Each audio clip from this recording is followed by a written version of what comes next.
गोंधळ एक अशी पारंपरिक प्रथा जी महाराष्ट्रात वर्षोनवर्षापासून चालत आली आहे। गोंधळ हा तुळजाभवानी, रेणुका माता, अंबादेवी या देवींचा घातला जातो। हा देवीचा आशीर्वाद मिळवण्यासाठी, घरातील मंगल कार्य निर्विघ्नपणे पार पडण्यासाठी तसेच देवीचा कोल घालण्यासाठी केला जातो। गोंधळामुळे घरात सकारात्मक ऊर्जा येते। गोंधळ घालताना गोंधळी देवीची गाणी गातात, तिची स्तुती करतात आणि संभळाच्या तालावर नृत्य करतात।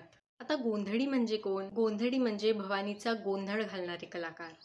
संभळ आणि तुंतुणे यासारख्या वाद्यांचा ते वापर करतात। विष्णूच्या कर्ममळापासून निर्माण झालेल्या शुंभ आणि निशुंभ या दैत्यांनी त्रिलोकी उच्छाद मांडला होता। तेव्हा त्यांचा संहार करण्यासाठी देवगण आणि ऋषीगण यांनी आदिमाया शक्तीची विविध वाद्यांच्या नादसुरांमध्ये आळवणी केली, म्हणजेच गोंधळ घातला।